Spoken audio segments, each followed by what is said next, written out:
Okay, so we are live. Hi, everyone. Welcome to Healthy, Wealthy, and Smart Live.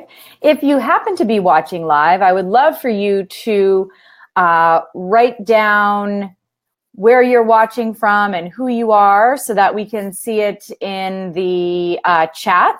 And if you have any questions as we lead up towards the end, we'll be happy to take some questions as well. So welcome to Healthy, Wealthy, and Smart Live. And I am here with Dr. Carrie Pagliano. So welcome. And can you tell us a little bit more about yourself? Sure. So I've been a PT since 1999, and I primarily practice in the area of women's and pelvic and pediatric health. And I recently opened, as recently as last week, I opened a practice in Arlington, Virginia. And then I'm also the new president for Section on Women's Health for the APTA. So that's kind of the work side. And then I also have two kids, 7 and 4, and an amazing husband who I can't do any of this stuff without. So that's a little bit about me.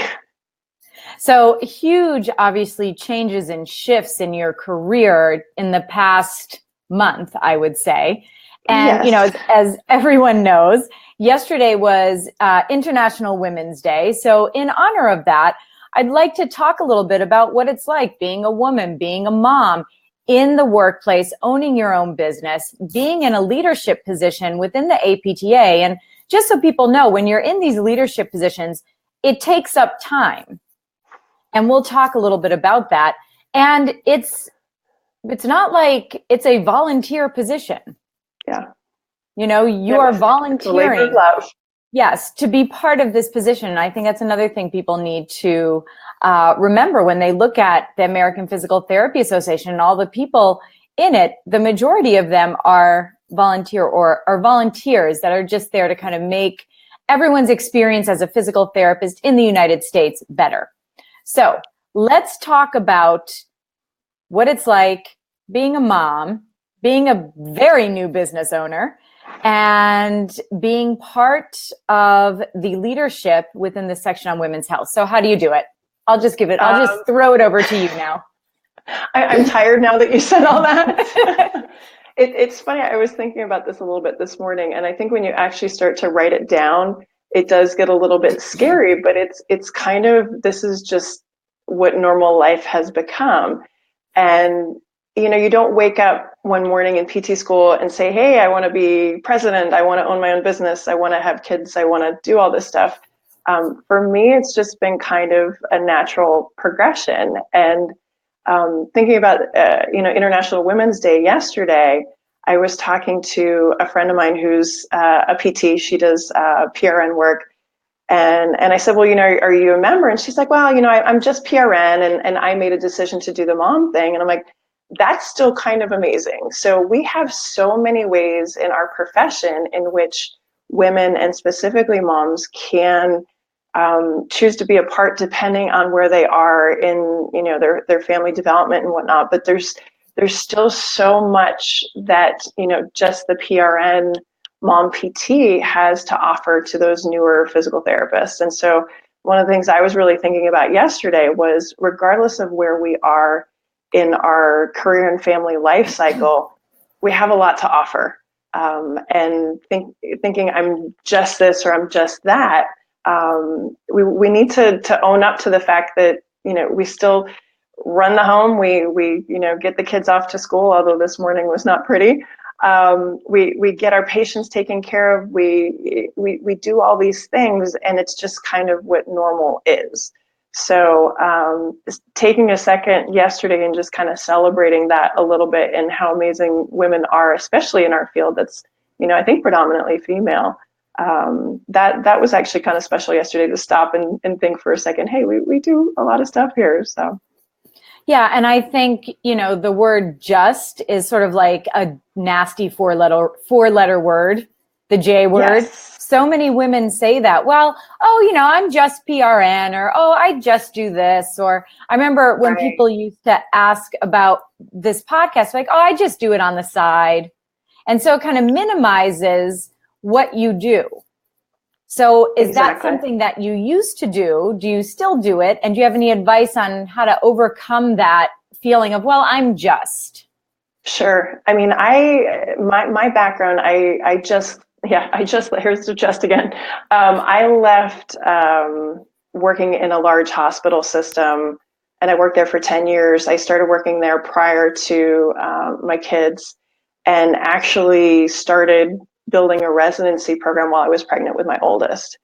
And eventually filtered into PRN and had a really strong run as PRN, and got to the point where both my kids were in school full time. And this is me literally in August. I wrote this down. I said, something has to change. And this is, I knew I was going to go into president. I knew we had closed our residency, and I'm sitting there thinking something's got to change. And it's not, I'm just doing this, I'm just doing that. It's now kind of, where can I make an impact? Where am I happy? And where do things match up? Like, where, if I want to be around for my kids, how do I make that happen? If I want to be there for my patients, how do I make that happen? And where I was sitting over the summer was a place that, if I had to call out sick for, the kids were sick and I had to stay home, I had no way to reschedule my patients. Whereas finding some flexibility now with my own practice, if my kids are sick, I can reschedule to another day. I have that control. And so that just piece of it is, yeah, it was just PRN, but I was really kind of handling a lot of things within that, a residency and building a pelvic program. And not to minimize, I think minimizing it, we do it a lot, and I think we just kind of do it offhand and don't realize it. And I have been trying to be more conscientious now, to acknowledge what we do. And when I was talking with my friend yesterday, I said, this isn't just, you do all these things, but we don't give ourselves credit at all. We're like, oh, well, this is just, what we do. No, you're baller. You're kind of doing some amazing things. So yeah, pausing and taking a second. And just congratulating yourself for all that you do. And I remember at the Women in PT Summit last year, I think you stood up and you were like, well, I'm announcing that I'm starting my own practice. And it was amazing. So it was kind of a little emotional, along with, there was a lot of emotion that day, but it was a little emotional, a little choked up. But, you had all that support there, and everybody was obviously like really excited. And now here you are in your office doing this. Yeah, I'm in my office. And that's the thing too, that I think we don't give ourselves credit for either. I had started to think about doing something over the summer. The Women in PT Summit was September. And when you get to the point where you articulate it to people, then it starts to become more real. And at that point, I had no idea that this space is 3 blocks from my house. I have walked past it. We've lived in our home for 5.5 years. It wasn't even for rent. I wasn't even looking for a space. I did, some home visits initially for a side hustle. You find things when you start looking, and you find things when you're open. And it's an uncanny ability that I think women have, is making things happen. My first couple weeks doing the home care side hustle, I'm like, okay, this is great. I'm seeing patients in my neighborhood, just dropped off my kids at school. I can see somebody down the street. And then I realized being on my knees on somebody's living room floor, and I'm almost 42. I'm in decent shape, but I was like, I'm not doing that. So you start to think, okay, something's got to be different. And so having the flexibility to say, okay, it doesn't have to be one way, and I don't know exactly how this is going to go, but the openness to be able to see opportunities that may not have been obvious before. So yeah, so once you kind of open up your mind to those possibilities, it sounds like the space found you, the universe sort of spoke back, and the space found you. And it was always there, but you weren't ready to receive it yet. And now that you were, it was like, perfect. Well, and that's the thing I was thinking about as well. There's so many women leaders that have come before us that, you're a fantastic example too, that saw that entrepreneurial spirit when the risk level was much higher. I mean, I've been out of school almost 20 years now, and the idea of going out on your own, it was to become like a NovaCare, become like a Health South, and I had no appetite for that kind of risk. But I knew I really wanted to be good at what I did. And you find out very quickly that in corporate and hospital practice, you hit the ceiling pretty quickly. But there were those women that were out there. I mean, locally, I'm going to name drop. I mean, Jen Chu in my area, in the DC metro area, Stephanie Coleman, they had businesses before they had kids, and they had the kahunas to do it when the risk was high. Jenny Gablesberg out in California, I'm like, I don't know how they do location clinics. Yeah, or Michelle Colley. Michelle Colley, she's another one in kids, in and England. I mean, what? Exactly. But now, I mean, I feel like there's such an upsurgence of women, and especially moms in the entrepreneurial space, because my local entrepreneurial group, it's Awesome Women Entrepreneurs in Arlington. Most of the women here decided to become an entrepreneur because their kids were in school, and they tried, basically you sit down, you're like, okay, well, what do I want to be when I grow up? And so in our space, because we have the flexibility in what we do, it can be consulting, it can be, the side hustle, it can be doing PRN. And it's not just PRN, it's like you're part of the team too. And that's what I want to encourage also friends to understand is we're an asset, we're going to be loyal, we're going to stay, and we want to contribute. So you really want to make us part of your team. I mean, I was at Georgetown for 10 years. And, if they were interested in building that program further, I still would have been there. So there's a lot that we can contribute, but there's a huge entrepreneurial spirit right now. And I think technology is also facilitating that. Online scheduling and, I can't wait for this whole telehealth thing that I think is going to make it easier for moms to, see a couple patients while their kids are at preschool.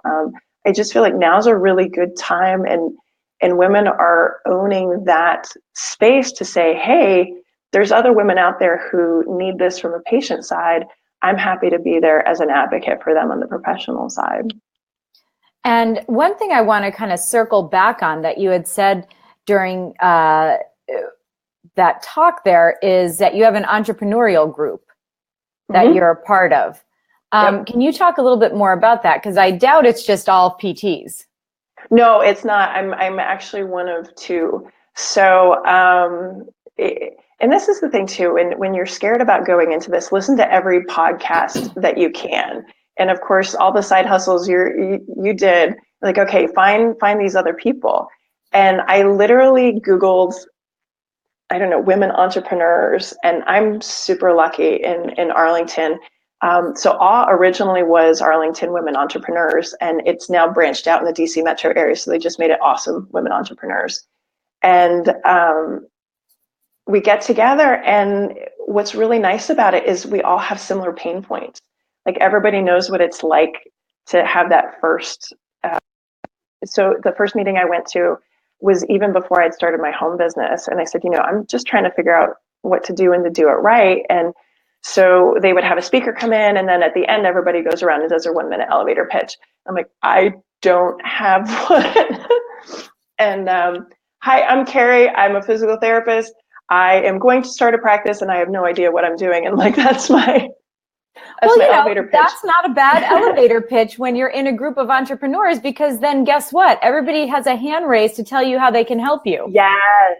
And that's the thing, is you start to realize that everybody's gone through it, and then you start to meet. So I have a brunch scheduled with someone who's a reporter for some major media outlets, and I found an integrated medicine physician for another referrals. And I mean, we have things that are shared, and I think, women, we do a really good job about finding our tribe and stepping out of our own profession and finding people that have similarities.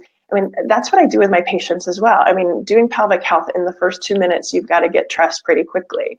And so, if they've come in postpartum and they've got diastasis, I'm going to share with them, hey, I've gone through this too. I've got 2 kids. I had diastasis. I know exactly what you're talking about. And don't be scared about telling me you do CrossFit, because guess what? I go to the CrossFit box next door.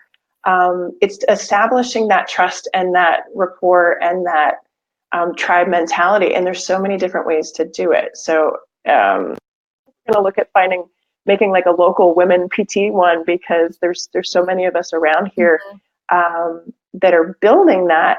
But the attitude is not of we're competitors. The attitude is, hey, there's a lot to go around. We have a lot of similar things that we're going through. Let's try and all work through this together. And that's actually really fun. Yeah. And now you had mentioned about you all kind of had similar pain points. Can you just tell the listeners, give maybe 2 pain points and what they were and how you work together to solve them? Okay. So one pain point is very recent. It's going through setting things up with local municipalities. So how do you get a certificate of occupancy? If you need a sign, did you know that you also need a commercial builder permit to hang said sign? Even if it's just a little tiny sign? Oh, even if it's just a little tiny sign. And that takes time. It takes at least a day. And I mean, no one in, Des Moines, Iowa is going to be able to tell me how that works in Arlington, Virginia. So having local entrepreneurs that can tell you exactly, hey, this is something that you need to do. This is how you work it. That was invaluable. I think another thing too is the pain points of how do you figure out the balance piece? And I think balance is such a funny word too. There's a lot of mom-run businesses in Arlington, and moms that have kids that are older, that are in high school, and my kids are younger, they're pre-K and first grade. And just, I think having that touch point of, I was talking to a friend of mine that her kids had my son's kindergarten teacher. So, I mean, and I think her kids were 16 now. They knew exactly what I was going through with my kids locally, and they were running a business. And so you can't really get much closer than that. So understanding, okay, well, how do you balance the demands of, a local education and making sure the kids get to the activities and do what they need, but then also balancing what you need to do to keep your company afloat and get your name out there and get the word out to moms groups and those sorts of things. So I think locally that's what they did the most, was really bring it down to ground level, because these are my neighbors, and that part's really cool, that these are my neighbors and they're kind of doing the same thing. And that's really fun.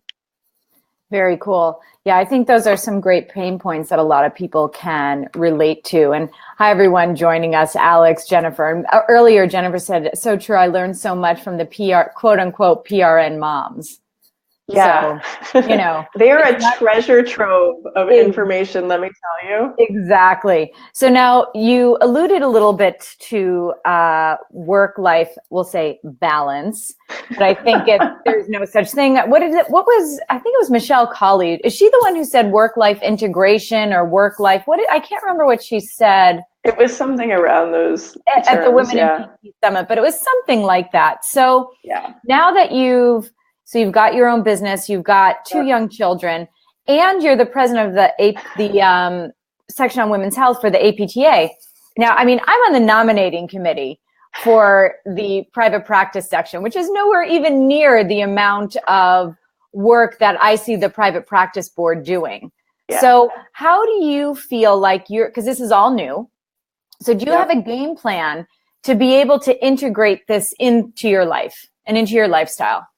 Yeah. And I think, even when I considered running for president, I mean, I was in VP position before that. It's still different. The gravity of the situation is still quite different. I mean, for me, and it's funny, I was just thinking, well, I'm just working this many hours. No, I really work all the time. Don't say the J word. I call you out every time. I know. No, but I knew patient care wise, and this is the thing too. You just wake up one morning and you realize these things. It's been kind of practice and coming along. When I started back to PRN practice, I was working I would work Tuesday, Thursday, and initially tried to maybe work 2 10s and work a part-time status. And that just wasn't working. It was too much. And it was, I like teaching a little bit. I like working with students. I like working with mentees. I think the first part, I guess, was just figuring out where my buckets are filled. And working with patients fills some of the buckets, but also working with my profession fills a lot of buckets. Working with students and mentees fills buckets. Being with my family fills buckets. So I knew that about myself, and that wasn't something that came up all of a sudden. That was something that I kind of realized over time. And then I think structuring my schedule based on that. So I'm still kind of figuring that piece out now. With flexibility also comes the problems of becoming too flexible. You're like, oh, I can just squeeze this person in, I can do that. And so I really have to stick to my guns of, I don't want to see a new patient right before lunch because I know it's going to spill into my lunch, and I need to get stuff done. Because when I leave the office, I can't be thinking about what's in the office. I need to be fully present for my kids.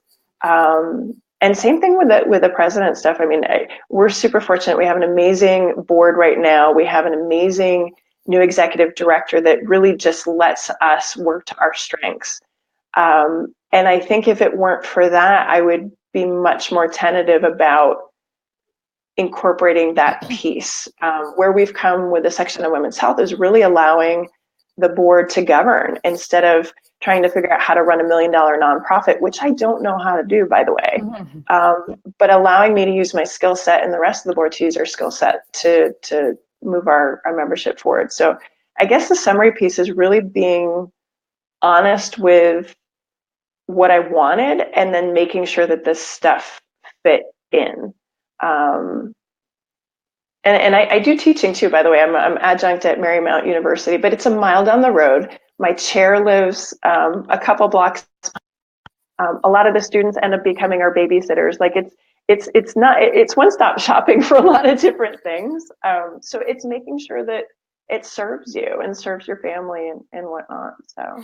And do you recommend people to like get a piece of paper out or their computer out or iPad or whatever you're using to write on these days, and actually making a list of things that are kind of most important or most meaningful, and then seeing how, because it seems like a big, broad, esoteric thing, but once you kind of put it down on paper, do you then look at that and say, well, this is how much energy and time I can put like into this bucket or this bucket or this bucket, and then schedule appropriately, or how do you work it?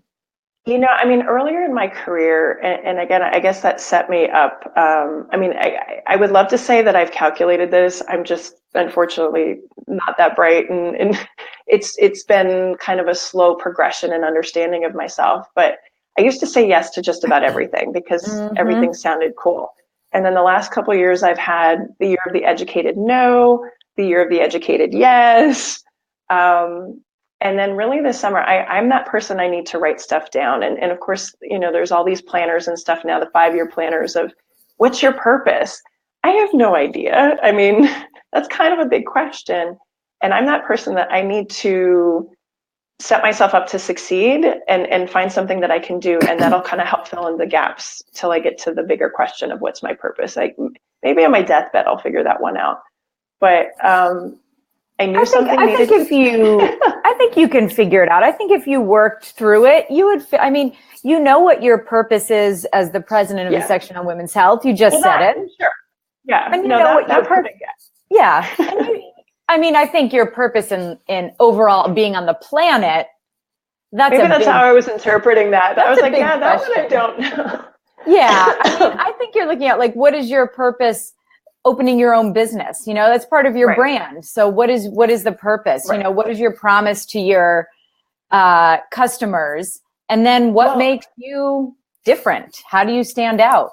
Well, I think that's the part that I started to figure out. And when you start to write down, okay, what are the things that I really enjoy doing? And then you prioritize those and figure out, okay, does this fit in? And if it's one of those things where I can't live without it, I figure out how to make it fit in. So for example, self-care. being really cognizant that I am my better self with my family if I have self-care. And usually that's the first thing to fall by the wayside. So Always. I block out 2 hours a week for CrossFit. I have an hour for yoga.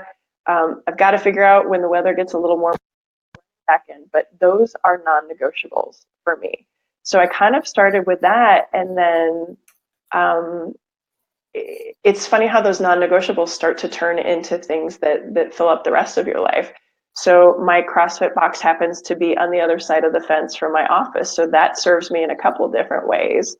Um, but I think looking at what you really enjoy and what makes you have those warm fuzzies and good feelings at the end of the day, like that's the part where you want to put your time and your in.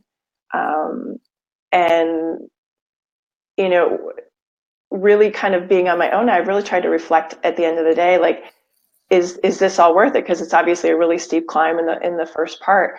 And I'm leaving smiling every day. I'm like, okay, yep, that's the right thing. That's the right thing to do. When I leave my students, it feels me invigorated to go do other stuff. Yep, that's the right thing to do.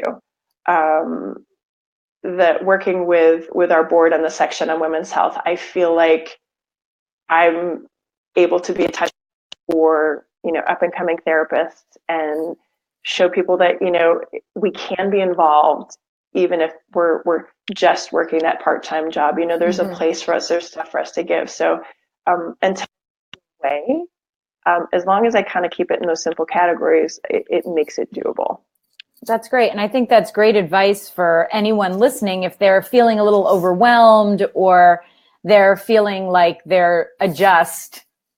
Right. It's a great way to kind of look at things. What am I good at? What do I love to do? And on the business side of it, what's someone going to pay you for? Because Right. let's be honest, I mean, you got to get paid too. You have a business. So what do you love? What are you good at? What will someone be willing to pay you for? Because if you really love something and you're really good at something, it's awesome. And it can be like that self-care. Right. But if no one's going to pay you for it, then it's a hobby. Well, So and you can't expect everything you do for you to get paid for, number one. But number two, you can expect everything that you love to do and you're good at to kind of get you excited and to add to your life. Yeah, I mean, anybody that's interested in getting more involved in their profession, I mean, I'm not going to lie, that was probably the one time it was a calculated decision where as you start to become more of a volunteer, you're not going to get paid, but that gets me to CSM, that gets me around other people that do fill my bucket up. So I think getting paid, it's got to be able to, obviously you got to get food in your kids' mouths, but it can look like a lot of different things.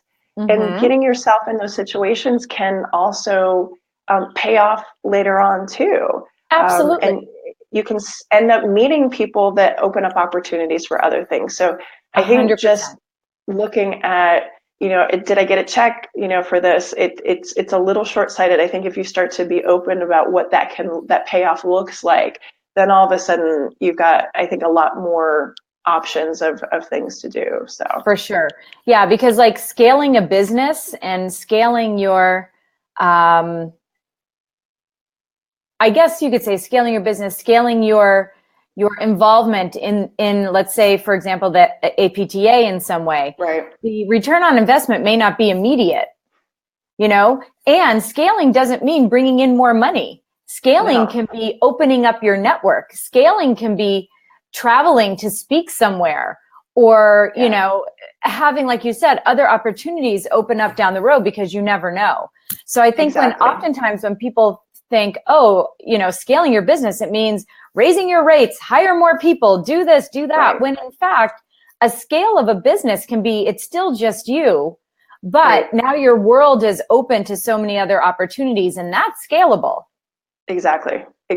And I think unique to where we are here, I mean, I'm probably 15 minutes from APTA headquarters. And I mean, I've lived in the DC area since '01, and probably the first time I went down there and went in the building wasn't until the last, 4 or 5 years or so. Mm-hmm. And what I've come to realize too, that's actually really amazing is of course, the people that are on staff at APTA live here. These are my neighbors that work, for this organization that's working to help my profession. And, they're happy to be your support system too. And just, you can find those support systems wherever. And my neighbors are happy to advocate for me as individuals for what I'm doing individually. So that part's actually super cool too. Yeah, I mean, I think you're able to cultivate win-win relationships, and that's always what we're looking to do. You never want to enter in a relationship and say, well, what can this get for me? Right. You're entering in and saying, how can I help? Number one, and this is what I need help with, and this is how I can help you. Right. Yeah. So if you are talking about the APTA and the people that work at the APTA, you're going in saying, well, how can I help? What can I do to be of service to the organization? And they're saying maybe X, Y, and Z. And if you need something, we're there to give you support. Yeah. We're there to give you a referral of a patient, for God's sakes, Yeah. So I think if you can, especially as a new business owner, cultivate a win-win across with every single person you meet, basically, because you'll see when you have your own business, every person you talk to, it can be a win-win relationship. Yeah. I mean, you're setting yourself up for success. I think so much of that, you hit the nail on the head, I think, with the, not going in with what can this person do for me? It's going in and being your authentic self, and then also getting that in exchange, and whatever comes out of that is going to have so much more value, because it's inherently who you are and what you want, and inherently who they are and what they want.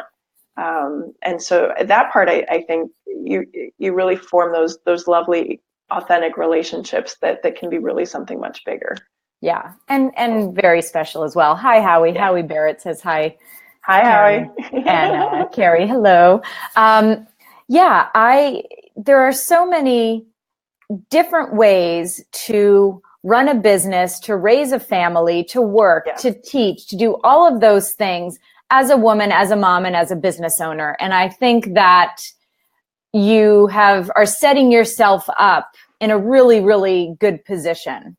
So what advice would you have for, let's say, a student who may be coming out of school? I mean, you teach students, you have to give them advice, right? So what advice would you give to a student coming out of school if they wanted to have the family, have the business, be a volunteer, be more than they thought they might or could be? Right. We actually get that question a lot. There were a couple of us that did a presentation at CSM last year. It was Karen Brandon, Jenny Gablesberg, Cecily DeStefano, and myself. We did a hashtag Mama Cape Mafia. Sold out. And it did. It literally started as a joke where, we're super moms. Sometimes we have our cape flying high. Sometimes it's trapped in the car door, and sometimes we left it at the cleaners. And I think that's reality. I think the misconception that we have this all figured out and we're on Pinterest all the time and everything is perfect. I think the sooner you drop, and I think I tell my patients, I was like, the second you conceive, like anything that you plan is kind of over, because the kid didn't read the directions. And I think when you choose to be a mom, that's the case. You kind of have to be flexible and run with it. And if you choose that's that the path that you want to go down, I think the thing to remember is you're a mom. You're not dead, and things don't have to end. It may look life doesn't stop. No, sadly not. No, it's going to change. It's going to look different. And we say that about kids too. When babies are little and they're not, and in my reality, my son didn't sleep the first 5 years of his life. And then you extrapolate forward and you're like, oh my God, they're never going to sleep. It doesn't get better. It just gets different. And you get maybe better at handling right now. But there's always going to be something different that you have to work through. And I think being open to change, because what you resist persists. If you keep fighting it, it persists. And that was a struggle that I had when I first had my oldest 7 years ago. Is you've got this demanding child in the middle of the night that wants to wake up and wants to eat. And it really doesn't matter what you want. And so I think the sooner you can kind of just roll with it. And there was a student, Megan Mitchell, she was on, she's at University of Maryland. She had something on Twitter the other day, and she's like, I realized that, I'm trying to be perfection coming out of PT school and on my exams, and I don't know if that's the best idea. No. No. My days sometimes are a hot mess. Like this morning, hot mess. But I don't have time to it is what it is, and try and be as present with what you're doing at the time, and you keep going. And I think the sooner you can kind of figure that piece out, probably the better. Yeah. And, I was on a call with one of my mentors the other night, Chris Winfield, and someone asked him, he's like super connector or media personality. And someone had asked him a question about their message, and it's not perfect and it's not this. And, you said you were a hot mess this morning, which I highly doubt, but I'll take your word for it. But what he said that was very memorable to me is that your mess becomes your message. And I think that's exactly what the Mama Kate Mafia, your mess of how do I handle the kids and the this and the that. So that mess then became your message. And I think it's really important for people to remember that. And it's really important for people to remember that, they're seeing us on social media and we're celebrating our wins, which is awesome. And you should always do that and always celebrate your wins and let people celebrate them with you, which reminds me, I have to do that in the Women in PT group, actually. Because it's in this group that Chris Winfield runs every Friday. He's like, what were your wins? Give me your wins.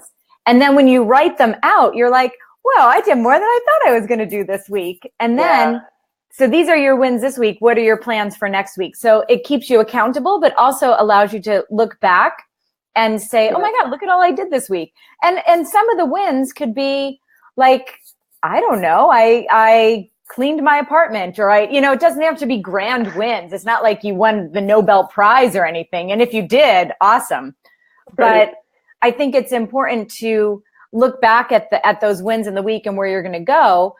And also looking back on, if my life was a hot mess, how can I take that, whatever your morning was this morning, and educate others on how I got through this hot mess, or how I just dealt with it, or how I was present in it. Well, and I think it's important. I think you're totally on point there. And wins, again, it's really tough in this day and age. I sound like an old mom now, but trying to keep up with social media, because everybody's got their gorgeous, amazing kids and their, amazing everybody's post perfect. photos. Oh, everybody's perfect. My dinner was off of Pinterest and blah, blah. So, that's one of the beauties, though, I think of Mama Kate Mafia, is just acknowledging. We're on a text group, and that morning where you realize 5 minutes before you walk out the door that your kid has lice, and every single mom cringes and has a silent scream when you hear that word, and you realize 5 minutes before, and you're like, all right, well, what are we going to do here? And the fact that we get through it, and somebody else has been there and understands it, and that goes back to ultimately that tribe mentality. Your win may not look like Pinterest. Your win may be, I got to my podcast interview on time, and dry shampoo is the best thing ever, and that's my win for today. But the fact that you're not alone in this, and I think having some vulnerability to say, yes, I do all these things, but it's far from perfect, but I'm kind of okay with that, because I know you guys are kind of in the boat too. So that vulnerability to be human, I think. Absolutely. And yes, Howie, he said, easy to think you are losing if you don't reflect on your winning. That's a great point. I literally so had a true. Today we were talking through, and she's got an older kid, and really kind of concerned about next year, the kid going off to college and what's she going to do, and we talked about that morning gratitude and that evening gratitude, and I know I am better when I write it down. And it may be as simple as I got a shower today. It may be as simple as the kids didn't die today and I didn't have to wrap my daughter in bubble tape. It could be as simple as that. But acknowledging those wins, That's a really great point in writing it, because it makes it real. Yes, if you write it down, it makes it real. And like, I just write 3 things like at the end of the day. And sometimes it's like, I am thankful for snow boots. Simple. You know, it doesn't have to be huge. And like for the past 2 days, I was really thankful that I had snow boots, because then I don't show up at my patient's apartment like a hot mess with wet feet and being gross and going into their, you know, beautiful apartments looking like, you know, I just walked out of a river or something, you know? Exactly. So it doesn't have to be these big, huge, grand things. Like, I'm thankful for my partner. I'm thankful for, it could just be like, thank God I have snow boots. And then you realize all these little things that you have and how fortunate you are. Yeah. And I think when you're going back and, you know, to talk about kind of how I got to this point, it's not these big, magnificent steps to get here. It's little ones that when you look back, added up to something big. It's the little gratitudes that if you don't acknowledge them, you know, they tend to go unnoticed. And the things that I think for me that I've had to do a much better job on too is, so for example, my husband has been an amazing support system, and it's little things. It's not grandiose stuff. It's like, he hangs my sign, he hangs stuff on my wall. He, you know, took the kids to school so I could run down to the county offices yesterday morning before my patient. Like, remembering that it's not about me, it's everybody around me that makes this happen. I didn't get to CSM by myself. It was my neighbors and my students and our nanny and my mother-in-law and my husband. It's surrounding yourself with people that, in remembering it's those people that get you where you are. So absolutely, that's a big gratitude point. On that, what I'd like to end with are maybe 2 or 3 things that you want the listeners to take away from the conversation today. Sure. I think you don't have to know exactly what the ending looks like, but you need to know it's time to change and start to explore it. Be open to exploring it. You may not know what the ending is going to be like or what it's going to look like eventually, but be open to starting to explore it. The other is not to put limits on yourself. That whole just thing, I'm just a mom and I just work part-time, that doesn't cut it anymore, I don't think. You have so much to offer and so much to give, and be aware of all the skill sets that you have to multitask and organize, and those are things that people want. So not to make sure that you give yourself credit. And then probably the last piece is what we just touched on, is take those moments to pause and be present, and, you know, really just kind of walk around it and say, gosh, you know, this is all right. This is pretty good. I did a good job. I've got some amazing support around me, and acknowledge it, because if you don't, before you know it, gosh, it's going to be gone. It's the same thing with your kids. Before you know it, they're going to be grown up. So those are probably the 3 biggest things. Well, I think they are a perfect way to end. And if anyone wants to get in touch with you, how can they do it? So my website is just my name, carriepagliano.com. So it's that's the easiest way to get to me. On Twitter, I'm CJ_Pagliano PT. And I'm also on Instagram as at Carrie Pagliano. Perfect. Very easy for everyone to remember. So trying to be. Yes. So thank you, Carrie, for taking the time out in the middle of your day and coming on. And thanks to everyone for being on with us, Jennifer, Alex, Howie, Niels, a couple other people. Thank you so much. And we will, I hope, Maureen, thank you so much for tuning in. Have a great week, everyone, and stay healthy, wealthy, and smart.